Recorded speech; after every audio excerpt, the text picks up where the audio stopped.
And we are live. I have to do it outside again. But it's so bright, so I have to wear a hat. Plus, I can have a bed hit. Mostly because of the light. I need to get a good hat. I got this at Jonathan Field's Camp GLP. And the only reason I have it is because it has like the hole, you know, where you can make it tighter. But I need a good girl hat. So if any suggestions, just put them in the chat. I know that's what we're here to talk about today. Hats. Hats for ladies. Ladies who work outside. Do you want to see it, my baller? Like, look, that's my pool. Yep, right there. That's my pool. Sorry. The outside of our house is quite amazing, and I like to brag about it. I mean, we all have our things, right? So say hello in the chat. Hello.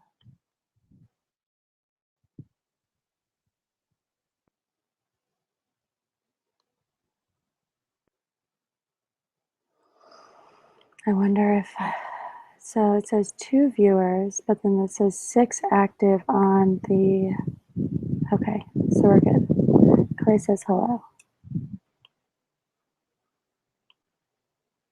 And then CC says hello. Okay, we're good. We are good. And productivity fashion, we're going to start on time, as always. All right, boom. So I'm going to go ahead and share my screen. Somehow, oh yeah, this button. And then I'm going to click screen 1. And I'm going to click share.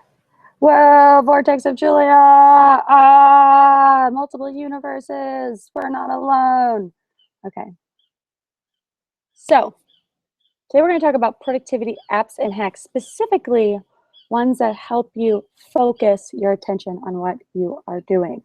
Now, I added these slides in really quick before we got started here today because I just launched my first article on Fast Company, or I wrote my first article for Fast Company, and it just went live this morning, and I worked really hard on it, and it's about how you can use your physical environment to make you more productive. And I thought it was worth just mentioning here in the beginning because we're going to be talking about apps, and I'll get into all of the apps that I use and all of the ways that you can, use your computer better for focus.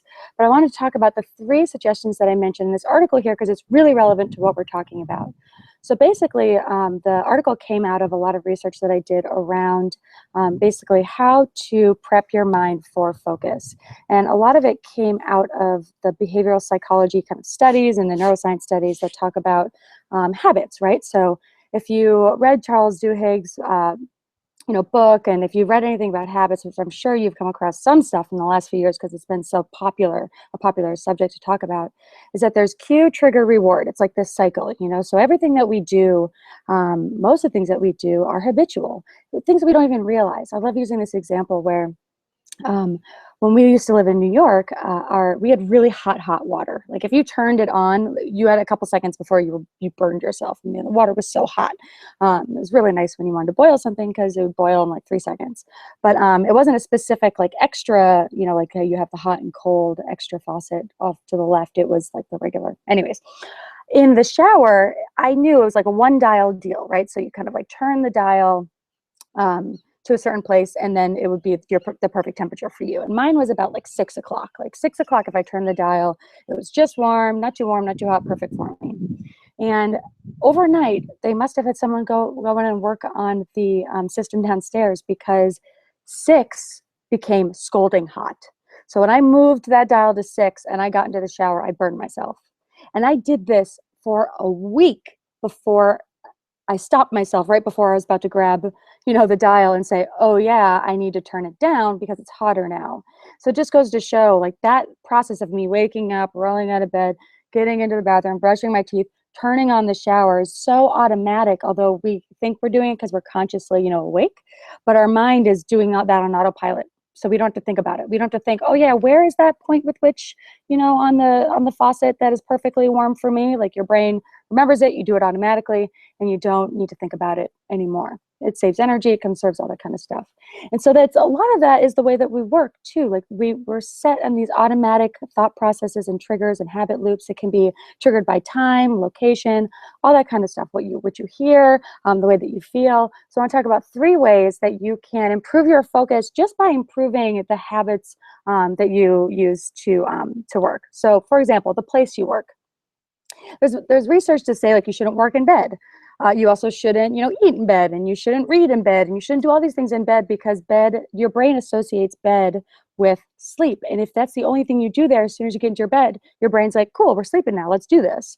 But if you work in bed and you watch videos in bed and you do all kinds of stuff in bed, when you try to turn off the lights and go to sleep, your brain's thinking about work. It's like about your latest TV show. It's thinking about all the other things other than sleep because it's associating that place with with those types of work. So if you think about if you need to do really creative work or think outside the box or just, your deadline's coming up and you really have to finish that presentation, it might behoove you to get away from your desk, maybe the desk that you sit at and check email, manage projects, do all that kind of stressful stuff, and go somewhere else. Maybe it's an empty office with a view, or it's just a different place in your house. Maybe you put a little meditation pillow on the floor, and then you get out, a couple of books, stack them up, and put your computer on top of that. Kind of choosing any other place other than the place that your brain associates with that's going to trigger your mind to think about other things other than the task at hand. Sound is a really simple but easy trigger that you can start to work with. Spotify has a ton of playlists under Focus. So if you go to Discover and then go to Focus, there's like 150 playlists, all from like ESM beats, like electronic music, to jazz coffee house stuff, to atmospheric music, and trying to find that right combination of when I'm trying to get through my email, I listen to specific playlist. And it's amazing how when you start to do that, even just when that first song starts playing, your hand starts typing, you start responding to that first email. It becomes a lot less difficult to get yourself in the zone if you just start to incorporate, every time I go through my email, I'm going to start this playlist. Every time I go through my email, I'm going to start this playlist. And after a week, you'll be surprised that when you start that playlist, how quickly you're able to get into that mode of work. And then also the devices you use. If you think about it, when you're on your phone, there are people that delete the email app from their phone because they don't like whenever they look at their phone, they're triggered to look at their email, and that's a huge trigger. Open up Facebook or whatever it might be. And you'll be really surprised if you try to delete Facebook or try to delete email from your phone, how many times when you pick up your phone and you look at it, you realize you have nothing to do on your phone because the thing that you normally do isn't there anymore. And so if you think about that with your other devices, maybe you have an old laptop that is a little slow, isn't great for multitasking and doing a bunch of work, but you want to write more. So maybe you delete everything off of that computer, except your favorite writing apps, and do only write on that computer. This is really worth it if you watch videos on your computer, if you open up Hulu or Netflix or any of that. I am guilty of doing that. I would recommend finding a different device or something that you can consume content like that on, because again, when you're working on something really hard and difficult, your brain's going to be like, we don't like this, what else can we do on here? And you're going to think about something else you can do, like watch your favorite TV show that came out last night, whatever it might be. So it's worth thinking about how you can maybe use some of those old devices and repurpose them for specific modes or types of work. Okay, cool. So that is the article. I just wanted to talk about that because it's really relevant to what we're talking about today. And before we get into the apps, I also want to shed light on the fact that we are nuts about apps. So we're talking about apps today. This is the thing that gets everyone excited. Whenever I try to help someone with their process, the workflow, they're like, well, what app, what tool, what do I need? Because we want that thing that's just going to fix our problem, right? I had the big problem on my phone. I used to have more than 400 apps on my phone just because, you get excited about something. You're looking through iTunes, someone links to something like, oh, cool, an app that will track my time and then also make me breakfast in the morning. That seems useful. And you download it, and then they just keep adding up and adding up and adding up. I'd encourage you to look. If you look on your phone under settings, it'll tell you how many apps you have installed, and it'll probably shock you how many actually are there. But the key to productivity and well-being is to look for, learn, and use exactly the number of tools you need and no more. It's really easy to go down the slippery slope of I need more, finding more apps and tools, and because it's kind of fun and you get to learn something new and you get to download something. It's kind of like, why we love shopping or anything like that. We love getting new things. But the more options that we have to choose from, the more decisions we have to make, the less satisfied and happy we are with our choices. If you have 6 different apps that you can write in, you have Word, and then you have Pages, and then you've also downloaded like 3 other writing apps, then every time you're thinking about writing, you're like, well, which app should I use? Should I use one of the new ones? Should I just open Word? It creates this, but if there's one place that you do that type of work, the more happy you are with the writing that you do there and all that kind of stuff. And so whether we choose a pair of jeans, selecting a long distance carrier, setting up a 401k, every decision from the mundane, like picking the perfect meditation app, to the profound, like trying to balance career and family, have become increasingly complex and overwhelming, right? So we really need to make a conscious decision to decrease the number of choices that we have, right? We assume that the more choices mean better options and greater satisfaction, but we have to be aware of choice overload. It can make your, question decisions that you make before you even make them. It can set you up to unrealistically high expectations, like this app is going to fix my problem, which the problem is probably very deep, much deeper. A problem with focus often leads to questions like, are you doing work that you love? And questions that are really hard to grapple with and answer. And the apps can make a big difference in getting you excited and kind of, I always like to liken apps to a new pair of running shoes. The applications that we download are not going to fix our problem, but they can serve, like the running shoes, as a support tool towards reaching our goal, right? So you could get in great shape without running shoes at all, but it's the thing that we buy to remind ourselves that, we are committed to doing this, and we got ourselves something new in order to, kind of boost ourselves in the right direction. So that's kind of what these apps really do. Here are 3 books that, if you want to learn more about how irrational we are, and when it comes to improving decisions about health, wellness, and happiness. Nudge by Richard H. Thaler. It's amazing. From my favorite person ever, Dan Ariely, Predictably Irrational, The Hidden Forces That Shape Our Decisions, and The Paradox of Choice. So as I talk about apps, if you feel like you're here and you download them all and then it's still not, the problem that you were hoping that I was going to solve is still there and you're still struggling with it, I'd recommend reading into a little bit of the behavioral psychology about how we think about the things that we use and all the stuff in our environment and how it works for us. Cool. So I just wanted to say, make a choice and ignore the rest. If you see something really cool that you think that that's going to totally work for you, and that you just like, it's just making you excited just thinking about it, go download it, give it a try. But learn to filter. Like if you already have, an app for better focus, but you see mine and it's a shiny new one, try using the one that you already downloaded first before you move on to the one that I'm recommending, because there's a lot of different options when it comes to the tools I'm going to talk about here. And so just keep in mind that, the one that you've already downloaded or already considered might be the right one. You just need to revisit it, right? Okay, so we're going to talk about 5 amazing apps to train your mind, sharpen your skills, enhance the way that you feel, have more energy, stamina, and focus, and then also, which we all love, automate repetitive tasks that are boring and mundane so that we can boost our productivity. Cool. This is one that I downloaded really recently, as in like the last few months, and it's called Focus App. It's the best way to block distracting websites and apps and get in the zone and finally become more productive. I ended up downloading this one because I used to have Concentrate app, but then they stopped supporting it, and they, on their homepage, linked to this app.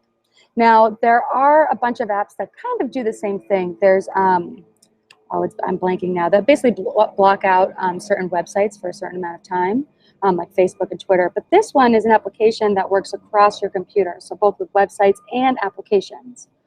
So I can say, please block Gmail, Mail.Google, Yahoo, Facebook, Twitter, Pinterest, Tumblr, Instagram, Vine, Flickr, Meetup. I can blacklist. And when you download the app, which is really cool, it already starts with like 150 social sites. I added a couple at the top, but most of them were already included, which is really nice. So you don't have to think about them all. But then you can also block applications. So Kiwi for Gmail is my email app.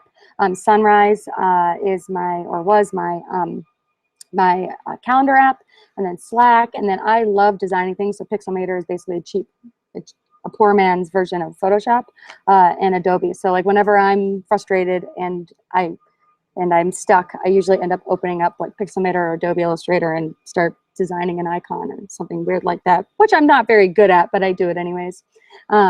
So in your preferences, you can set what websites to block and what applications to not allow you to open either. And then what's cool is you can set a schedule. So if you wanted to automatically start, like weekdays, what I was doing for a while was weekdays from 9 a.m. to 1 p.m. block out, and then weekends from 2 to 5. So during that time, it would automatically close down anything that I was working on, and close down any of the windows that were open that I couldn't have open, and then block those out moving forward. So when it sits in your menu bar, and what you can do is you can just say, like, you know, I'd like to focus for 15 minutes, 25 minutes, an hour. You can create a custom time. And then once you click that, you try to open, like, let's say, for example, Netflix or Facebook or whatever, it'll just show a blank screen, which is really funny because you'll probably find that when you do it the first few times, you maybe select an hour, and like 20 minutes into it, you'll be like, oh yeah, I need to check my email for something, or just, you know, something will trigger, and you'll try to open up your email, or you'll try to go to facebook.com, and it literally won't, your application won't open. And if you do it in a browser, it'll just show you a nice little motivational quote. Opportunities are usually disguised as hard work, so many people do not recognize them. And it's great because when this happens, sometimes I'm like, holy shit, what happened? Did the internet go down? Like, oh yeah, I was supposed to focus. It is very surprising how even with the best intentions on hunkering down and doing the work that needs to get done, our minds just automatically kind of take us places that we did not intend to, and we don't even realize it. So that's how it works. And then you can do hardcore mode. And this is my favorite part of this app, because there are other apps that work, but you can say, oh, never mind, escape, you know, alt delete. Like I need to open my email for whatever reason. I just have to do that right now. You can, if you check hardcore mode, it cannot be stopped. Even if you shut the app down, even if you shut your computer down, no matter what, it will not be stopped until it's done. So if you checked an hour, you cannot open your email. Even if you turn off your computer, shut everything down, and try to restart, it will not let you access it. It's probably the time that you pull out your phone to try to get your email on your phone. But what I like about this is, even if I'm like, oh, you know, maybe this isn't the right time to do this, I still can't undo it. I have to see through that time. I usually do 25-minute schedules, because I do this in sync with Pomodoro. And so that's something that you can look into as well. So the website is heyfocus.com. They have a free download. It's $20, but it's fully featured with a 14-day free trial. So if you want to give it a try, go to heyfocus.com. Cool. What I like to use in conjunction with Focus app, and this is one that I use every day recently, which is OneTask. So what it allows you to do is to maintain your focus on a single task in a way that, like, in the Focus app, will keep you from going to places that you shouldn't be. Take some drink, thirsty. But then when you're working on something, and you have, you know, your doc icons down at the bottom, maybe you have like a pop-up notification come up saying that you have a new tweet, or, you know, whatever it might be that can take you away. Maybe you look at your desktop to get some sort of like piece of content or an asset, and then you see this other file and you're like, oh yeah, I need to send this to Joe. What this does is it basically puts a bar up at the top of your screen that stays there, and you can write in whatever it is that you're doing, and then press start, and a little clock will run as well. So no matter what you're doing, if you have a browser open, or if you're working you know, in Word or in PowerPoint or in Keynote, whatever you're working in, it will just kind of sit on top like that, and just remind you what you're doing. You type in whatever task it is. So what you do is you click up at the top, and then, you know, at this, I created this for a mastermind presentation that I was giving. And so, of course, I typed in finish mastermind presentation slides, and then start it now. And it will stay there at the top no matter what you open or what you're doing. See, so then there's like the 6 seconds, 7 seconds. It'll tell you how long you've been on it as well. And so no matter what you go to, it will stay up there at the top. So you can be on your desktop, wherever it might be. I love this thing, because it's just a little reminder that, like, you look up at the top, you're like, oh yeah, this is what I was doing. I can't tell you how often again, with the best intentions to work on finishing the article for Fast Company, writing my newsletter, getting prepared for this webinar. And I find myself moseying off somewhere and commenting on someone's, Facebook post because I really literally did forget what I was supposed to be doing. It's kind of fun. You can change the colors, do unimportant things like that, which I always find fun when they just add, customizable features that make it feel like it's yours. So if you don't like red and it's just too alarming to you, you can, change it to blue or whatever it might be. You can also set preferences so you can do different sounds, which is nice.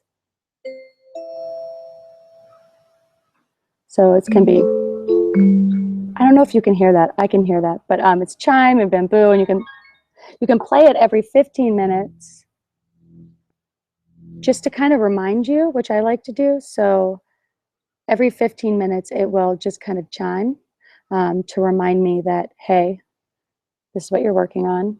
Remember, because even sometimes the visual cue I will still somehow block out, but it does a little chime, which again, like if you think about creating soundtracks and playlists, like how your mind uses the sounds around it to trigger different thoughts, feelings, and modes of work.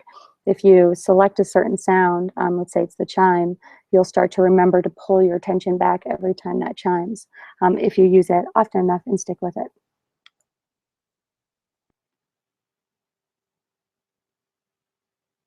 Cool. Yeah, so no matter where you go, and it'll shake too, which I kind of like. It shakes at you. Remember what you're doing.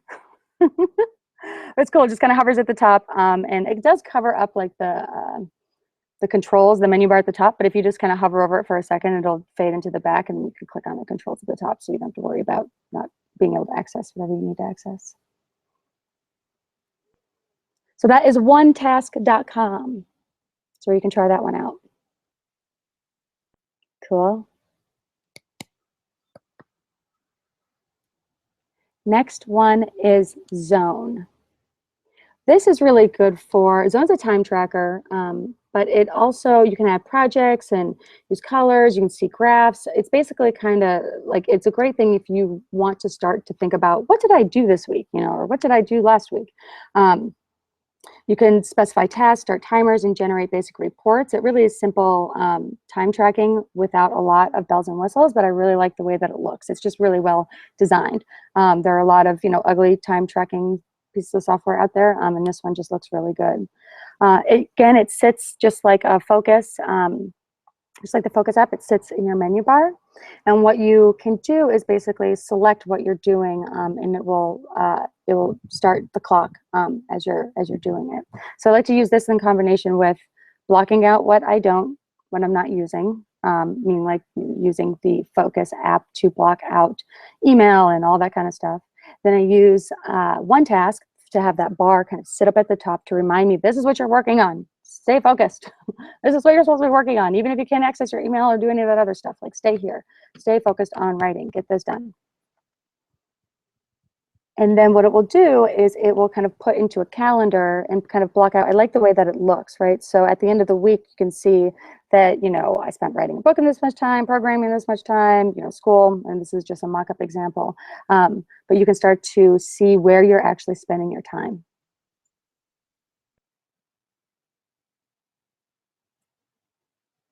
And you can merge stuff. It takes long if you have a break longer than 15 minutes. It's a really great thing if you stay on it and diligent. I use it typically when I have a project that I'm working on that I really need to get done and that time is crunched, so I can really see where I'm focusing my time and how long things are actually taking for me to get done.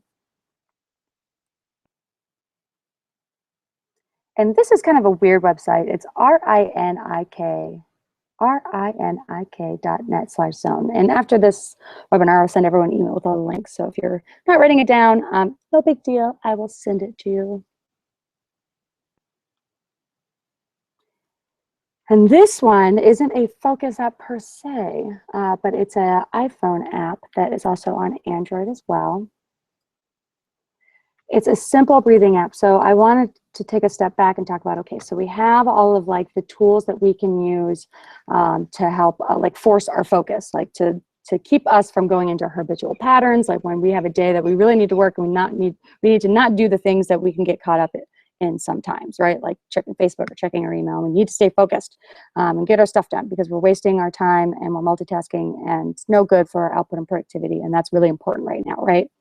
But this is the type of thing where if you look at kind of the larger problem sometimes with our focus is we're stressed, we're moving too fast, our minds are all over the place. And a big thing that you can do, and just a very simple trick and activity that you can do to hone your focus a little bit, calm down the stress, and get back into the zone is simply through breathing. What I find so interesting through a lot of my research is a lot of stress and this, when you're in an argument, whatever it might be, we stop breathing. We're hunched over on our computers, so we've collapsed our lungs already, and then we're typing away and we're hardly breathing at all. And if we want our brains to work really well, if we want our bodies to feel really good, if we want to power the machine that's in our head, we need to take big, deep breaths. We need to have a lot of oxygen in order for the blood flow and everything to be at its best. So sometimes the thing that we can do that's so simple is just take a second to breathe.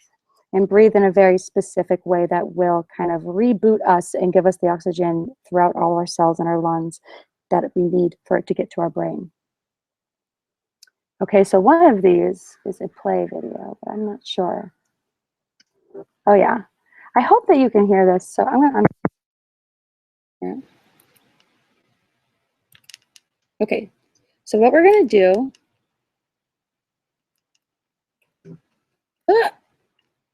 Okay, so what we're gonna do is I want everyone to sit up straight in your seat. If you're multitasking right now, come on back. I won't judge. Sit up straight in your seat so that you're not slouched over. You don't have to be like crazy sitting up straight, but just, kind of sit up. And then what I want you to do is when we take deep breaths in, I want you to breathe through your nose and exhale through your nose as well. Some people say exhale through your mouth. I think it's your nose. So if you think it's your mouth, you can breathe through your mouth. But if you are indifferent, breathe through your nose. But when you do take a deep breath in, I want you to imagine that there's a big balloon in your stomach and you're trying to fill it up as much as you can, right? Because what ends up happening is we're doing these very shallow breaths and we're not actually using and filling up our lungs because we're kind of breathing wrong. Like we're breathing from our chest, like the way that we're thinking about breathing is wrong. So you want to imagine you want to fill up your belly. You want your belly to really expand, just fill it up, okay? So we're going to do this for a few seconds, or I think it's like 30 seconds. But I want you to really do it and be here with me. And because I want you to experience the before and after feeling that you have after just taking 30 seconds and breathing, okay? So the music is gonna go wah, wah. So when it goes wah, you breathe in, and when it goes wah, you breathe out. You'll get it after the first time, it's pretty obvious. Okay, here we go.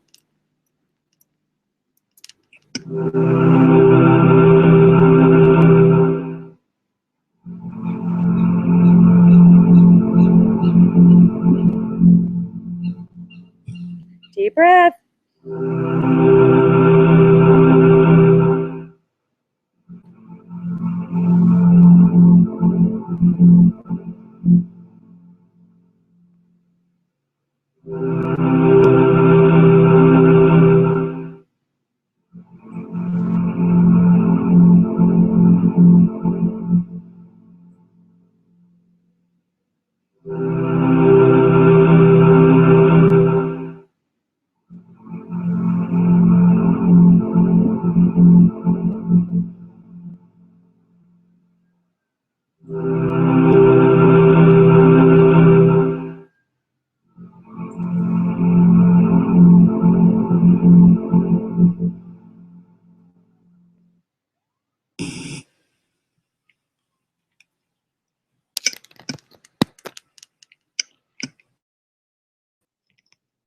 How does everyone feel? I'm showing all of the different, options. So it's a simple app. What I really like about it is this is pretty much all it does. And you can say, I want to inhale for 2 seconds, exhale for 4 seconds. You can kind of go through your progress in terms of, it has like a progress marker to show that you've done it every day or not. But it's not a meditation app. It's not like, you know, it's not trying to get you to, like, you set the time for how long you want to do it. Recommend like 4 minutes, whatever it might be. And it just kind of says like, breathe in, breathe out, like through that music, through the you know, kind of musical thing that they had going there. So as you're listening to it, which is cool, it's kind of pulling you through because you know I should be breathing in and breathing out, because when you hear the different sounds, you know what you're supposed to be doing, so you kind of stay focused on it, versus a meditation app, which is kind of like birds or whatever, and you know, remembering to breathe or to kind of focus. So it's super simple. It is Universal Pranayama breathing app. Again, I will email you and link to it. But you can do guided breathing. It, you know, graduates the skill level. They have some ones that are really hard where you breathe in, hold for a few seconds, breathe out, hold for a few seconds, you know, that whole box breathing kind of technique. So if you start to get really good at it and advance through, you know, being able to control your breathing is so important to being able to perform and reduce stress and all of that. So if you start to pay attention to your breathing, you'll be really surprised how much just taking a few minutes to take big, deep breaths. When you come back to your work, you feel like you had a big cup of coffee, right? You know, we're using all of this external stuff to try to fix a problem that we could fix through paying a little bit more attention to our body and how our body is interacting with our mind. And so sitting up straight, taking deep breaths, all that stuff is really important. Cool. So this one is more about not having to focus on the little things and spending time on the little stuff, using if this then that, and then their new do button. What's kind of new? I think it came out in the last year. So if you don't know what if this then that is, it basically creates connections between your favorite apps and services. I'm sure most of you here are nodding your head and going, yeah, if this and that. But I'd also like to ask you, like, are you actually using it? It's one of those apps where it does so much that it tends to be a little bit overwhelming. So I want to talk about a couple of ways that you can use if this then that to save you some time so you can focus.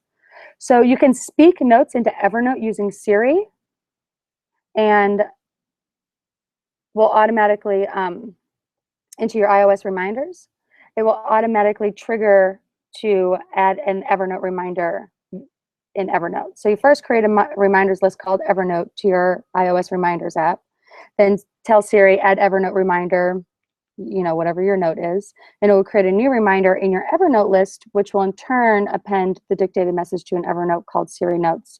You know, it'll make that connection. So if you use Evernote a lot, this is a great way to use your phone and quickly add a note without ever having to open up Evernote and getting lost into the last 6 notes that you pinned or whatever it might be.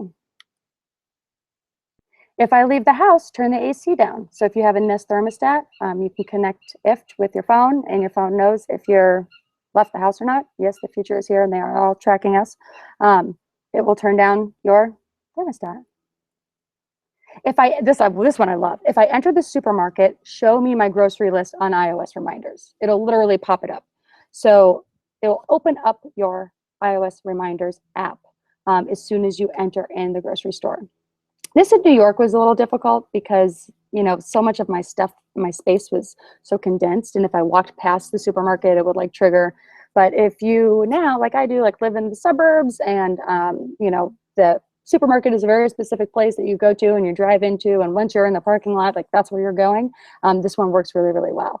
So you don't have to remember to like get out your phone and, you know, fumble with it and try to open up the reminders list that you have for the items that you need to get. We'll just automatically open it up. If I get an email, send me an email when a particular stock drops below a certain price. Some simple ones, right?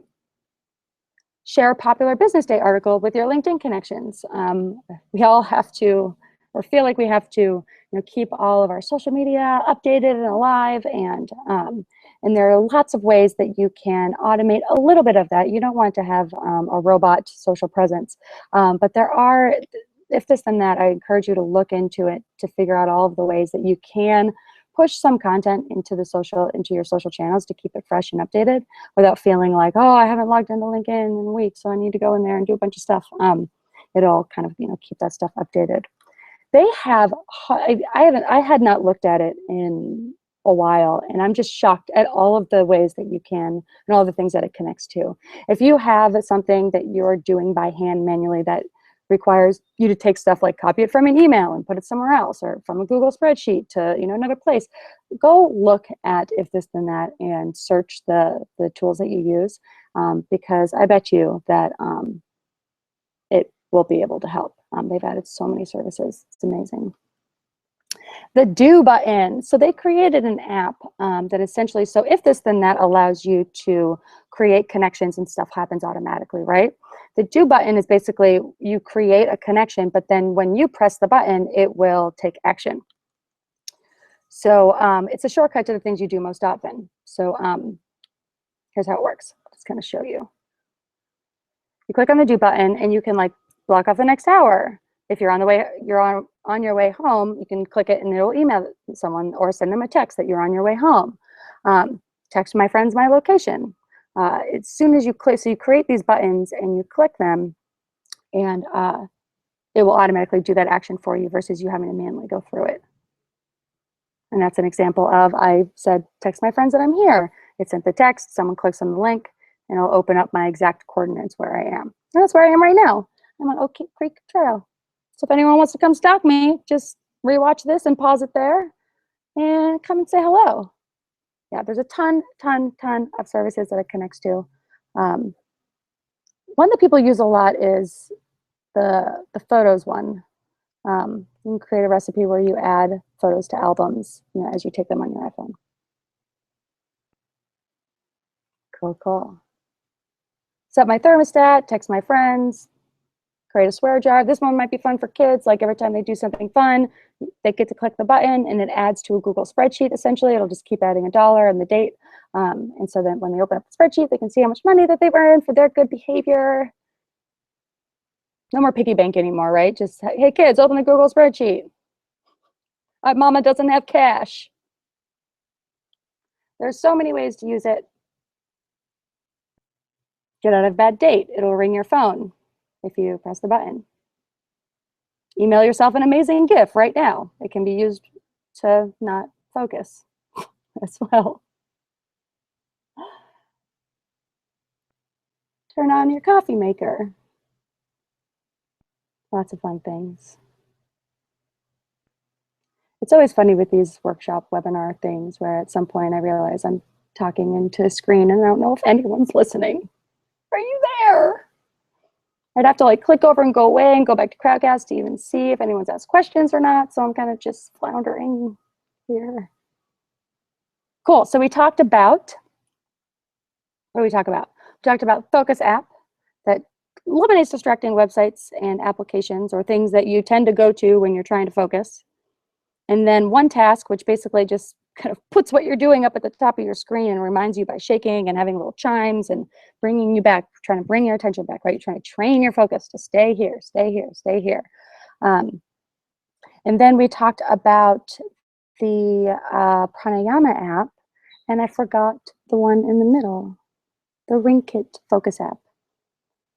So the fact that it's hard to focus when working on our computer is just one piece of this digital struggle that we experience every day. I know Tom is on this webinar, so Tom, you don't have to listen anymore because you're already in the community and I love you for it.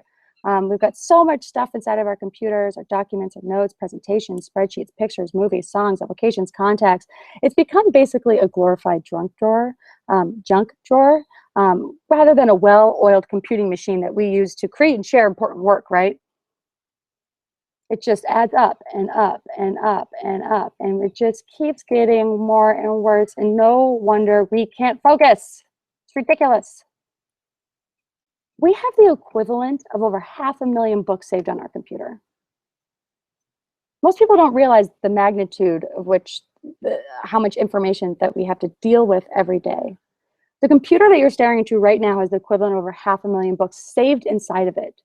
If you put that in perspective, if you were to take all that information and put them 3x5 index cards and spread them out side by side, your share of this information would cover every inch of Massachusetts and Connecticut combined. It's crazy. So what if, in addition to having all the tools that we need to get work done with laser focus, we could also get our digital life in order? What if your desktop was always clean and clear of files and it never looked like this ever again? What if all your files were always well organized and easy to find so that you never had to waste time anymore looking for things? And when you did have to search for something, you could always find whatever you needed instantly with only 2 keystrokes. That's my course. It's called Digital Sanity. It's a step-by-step system to clear your clutter, find your files, and master your Mac. I want to take a peek inside, just show you what it is. We all have shiny tools. We start out with all of the tools that I use. It's similar to this workshop today to automate and make the process of managing all the crap on your computer so much easily.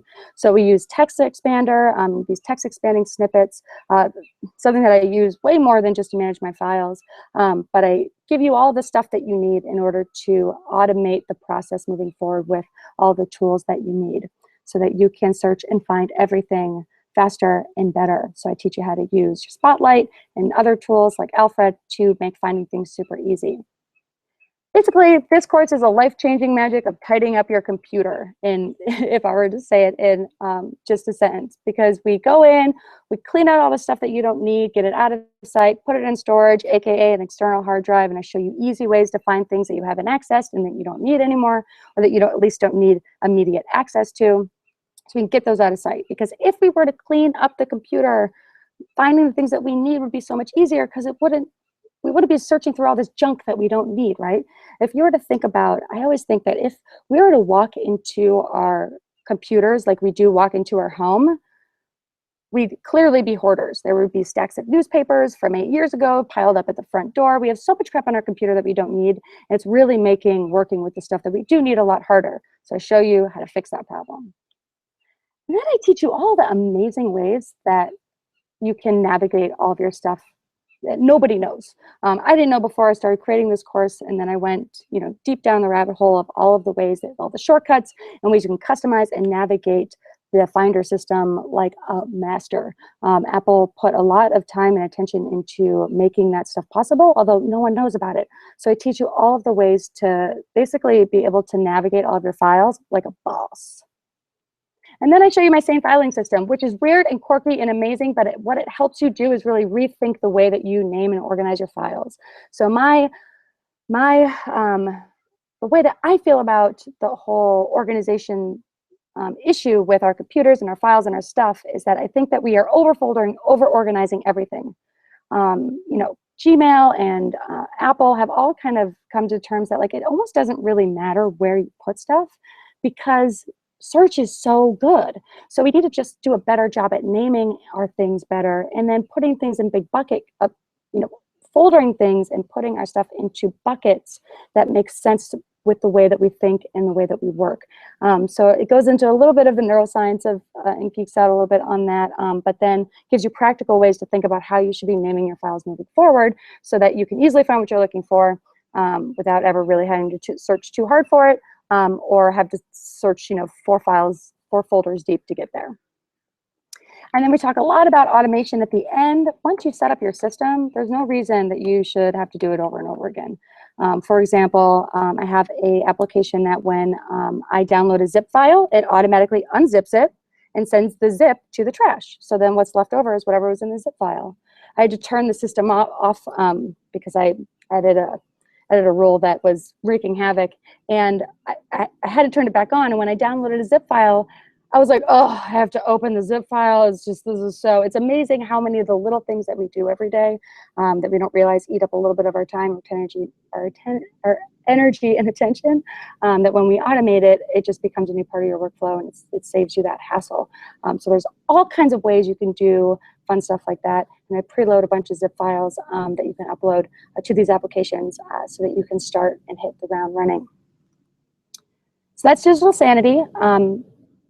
If you sign up today, you get access to the Slack group. I'm in there every Thursday answering questions, giving feedback. I want to help you. I want to support you and be there for you.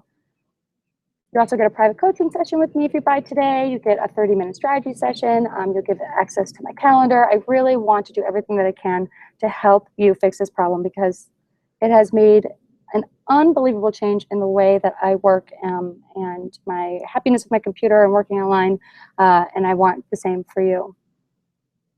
So if you buy before 3 o'clock today, you lock in the savings. I'm constantly raising the price. And so if you go ahead and buy today, then you don't have to worry about paying more next week. I have lots of awesome, really happy clients that I work with. Ishita, she was stressed out. She runs a coaching business. I helped her get her files in order so that she could do and focus on the work that she is good at, working with amazing people. And then Joey Coleman, I love his, I brought him back to the new MacBook smell to help him with his files and folders and everything. And then Al, who writes and for a living, and all of his stuff is super important that you can keep it safe and intact. And through my course, he was able to really organize all this stuff so everything was easy to find, and he was able to do what he's good at, right? He just came out with an amazing book called Persuadable. You should definitely check it out. Again, I'm going to email everyone at the end of this, so I'll send you a link to the course. So if you don't want to write this down or can't, but if you'd like to take a look at the course, everything that you need, everything that's included, all the information is at wrk.hk/digital sanity course. Cool. So now I am going to stop sharing my screen. See who's left. Yanni!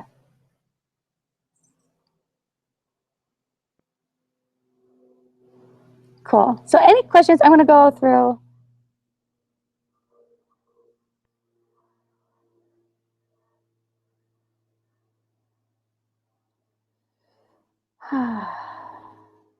I'm looking for questions. Thank you for, Yanni, are you still here? Hi, Yanni. Maybe this can just be like a geek out session where we can just like catch up and how are you doing? Yanni, I could definitely help you. I want to help you. I need to help you. I can't get my cursor back. Oh yeah. Thanks for showing up, Cece, even though you're not here anymore.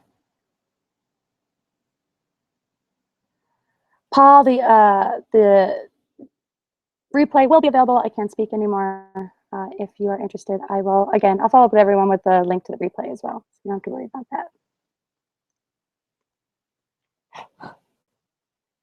So Allison's still here, Jimmy's still here, Muff's still here, Balado, and Yanni. Do you guys have any questions? I'm gonna email everyone with all the stuff that you need. I always like to give people time in their day back, right? I'm like scheduled for an hour, but let's end early. Cool. Well, Yanni, I'm gonna follow up with you special, and I'll follow up with everyone within the next 45 minutes with all of the links, all the stuff we talked about. And of course, my course, so if you want, the sales part at the end is always the fun part. Isn't it weird how we can sell other people's stuff really well and we can like talk other people up, but then when it comes to selling our own stuff and saying nice things about us, it's really difficult.